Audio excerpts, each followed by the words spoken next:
Regresamos a Argumentos, gracias por estar allí conectados con nosotros, recordándoles nuestras cuentas en las redes sociales, @rosa_periodista en Twitter y en Instagram, y las cuentas del programa para que usted interactúe con nosotros. Y nuestro invitado de esta tarde, Manuel Sutherland, él es economista, director del Centro de Investigación y Formación Obrera. Le damos la bienvenida a Argumentos nuevamente. Muchas gracias por la invitación, es un honor como siempre estar acá. Y gracias por estar con nosotros. Nos comentaba que es un día especial para su familia el día de hoy. Sí, mi ahijada terminó los exámenes en medicina, va a ser médico dentro de nada y bueno, hoy era la fiesta y vine para acá. Bueno, pero le enviamos un saludo Un y que te saludo, perdone sí. tu ahijada y tu tía. ¿Cómo no? Felicidades para ella. Además, bueno, por el bien de nuestro país, Muy esos feliz. estudiantes, muchas felicidades para todos ellos en este ¿Cómo día no? tan especial, aquellos que decidieron quedarse en nuestro país y sacarlo adelante. Vamos Así a es. iniciar de inmediato con el análisis, Manuel. Estábamos en el bloque anterior pues haciendo una revisión de la situación en nuestro país y también a escala mundial. Distintos economistas en el mundo pues hablan de que se avecina una recesión económica mundial. ¿Qué tan cierto es, qué tan previsible es y cómo estamos preparados para ello? Sí, bueno, la economía mundial tiene severos problemas, ¿no? Yo creo que la guerra en Ucrania lo que hizo fue acelerar esos problemas endémicos que tiene la economía mundial. Por ejemplo, Europa tiene muchos países, los países del sur, que tienen una deuda enorme, Sí. gigante, y que amenaza con prácticamente disolver el euro. Eso es parte de las razones por las cuales el euro y el dólar están casi en paridad. Lo segundo, Estados Unidos tiene gravísimos problemas de producción, de productividad, y tiene una inflación importante, la más alta en 35 años. Entonces todos esos problemas se han ido acumulando y la mayoría de analistas considera que es probable que la economía caiga. ¿Qué es una recesión? Fundamentalmente son más de 2 trimestres donde hay decrecimiento económico o estancamiento. Eso es bastante probable que suceda este mismo año para tercer trimestre y para cuarto trimestre. Hay un aumento muy grande en los precios de las energías y eso destruye muchas previsiones de ganancias que tenían empresas industriales y aumenta muchísimo los costos que tienen que pagar las familias, sobre todo en el norte, para poder calentarse en temperaturas muy Claro. frías.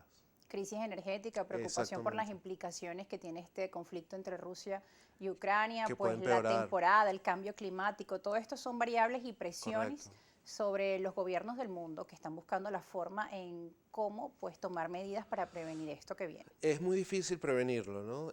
Lo que generalmente se hace es tratar de ahorrar y hacer algunos ajustes fiscales para poder gastar en ese momento de recesión y poder emparejar la economía, porque va a haber una demanda solvente más debilitada y se supone que el Estado pudiera cubrir esa demanda solvente debilitada por la misma crisis. Puede construir infraestructura, puede ofrecer diversos empleos y puede de alguna manera dinamizar la economía cuando esta se enfría.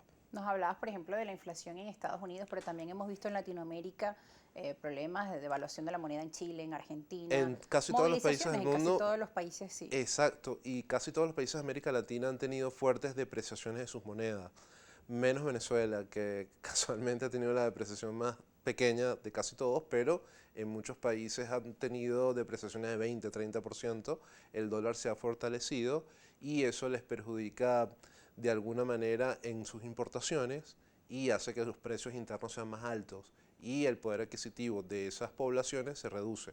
Ahora, ayer el presidente Maduro decía que la economía de nuestro país ha venido creciendo. Eh, Eso no se sabe realmente.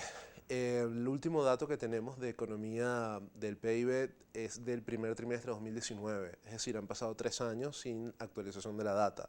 Entonces no se puede decir que hay una recuperación económica si el mismo ente que emite la data no la publica. Entonces lo que nosotros vemos en la calle es algún movimiento interesante, sí. algunas tiendas que se abren, algunos bodegones, pero eso no nos da pie para asegurar que hay una recuperación.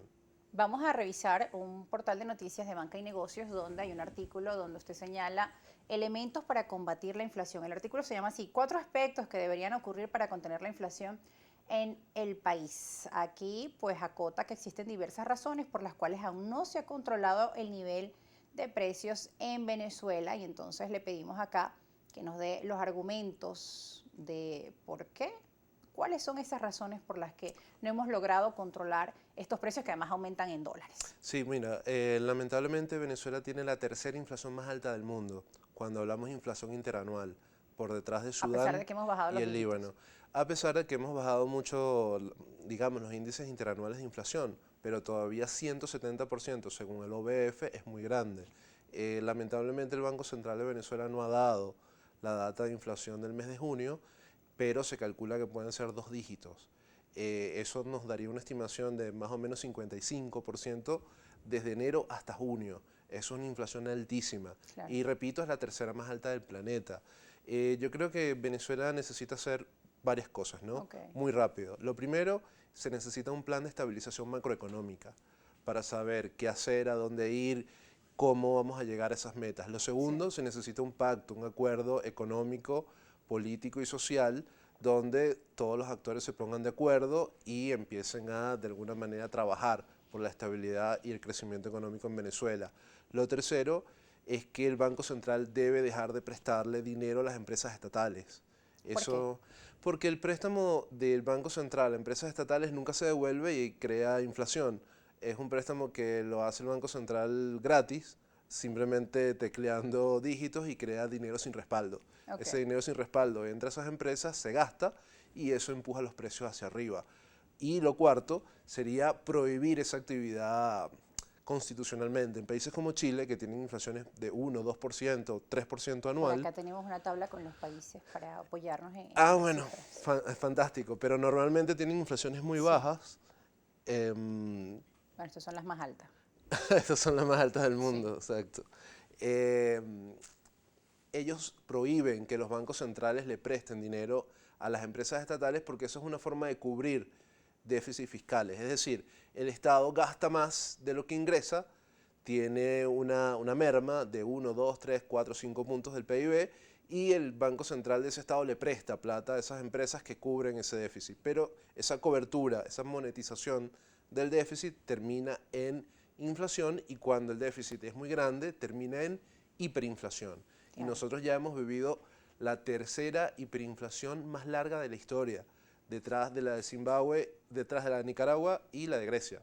La de Zimbabue fue más grande, pero fue más corta en tiempo. Claro, fue una situación pues dramática y que en nuestro país además se extendió por más tiempo, ¿no? Claro, es la tercera más larga en la historia. Y además le hemos quitado 14 ceros a la moneda. Sí.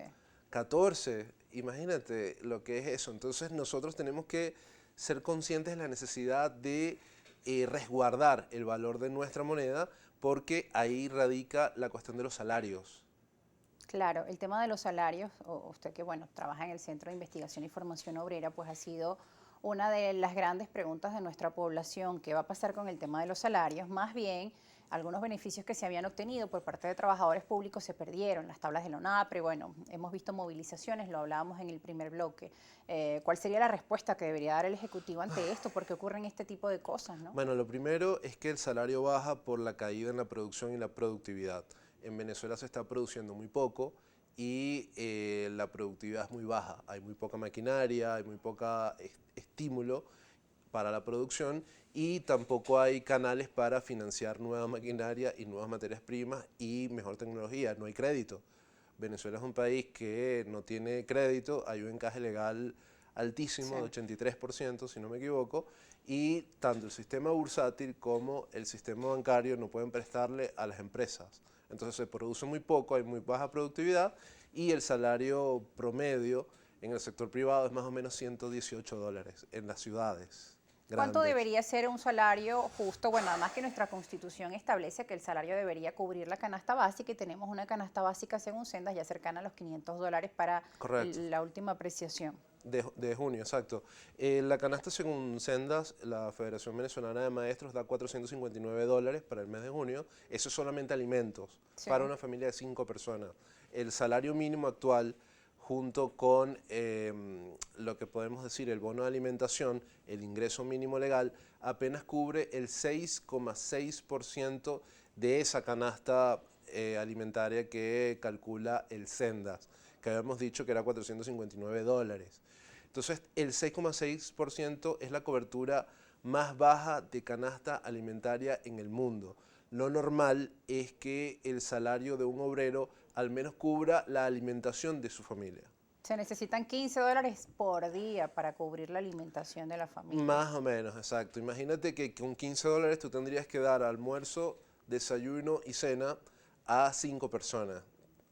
Sin contar con que los padres debemos prepararnos para el nuevo año escolar, con los libros, la inscripción, los Eso es útiles, solo el vestuario, alimentos. eso es solo alimentos. Sin Exacto. contar con las medicinas, los que tienen Pero enfermedades estamos lejísimos crónicas, de eso. entre otros. Sí, estamos muy lejos porque lamentablemente pues el salario no se acerca a cubrir, sino lo que usted nos mencionaba, Claro, un el pequeño ingreso mínimo porcentaje de legal la es canasta. $30 apenas, el que decretó el gobierno Sí. en la actualidad. Debemos ir a una pausa, al regreso vamos a seguir conversando sobre el tema salarial que tanto preocupa a los trabajadores de nuestro país y qué se ha venido haciendo también al respecto, porque recordarán ustedes que recientemente la Organización Internacional del Trabajo estuvo presente en Venezuela, se realizó una reunión tripartita. ¿Cuáles son las conclusiones a las que se llegó? ¿Cuáles han sido los seguimientos que se le ha venido dando por parte de distintos sectores de nuestro país? Al regreso de la pausa, también sus preguntas. Muy atentos con nuestras redes sociales para leer los comentarios que ustedes nos hagan llegar. Ya volvemos.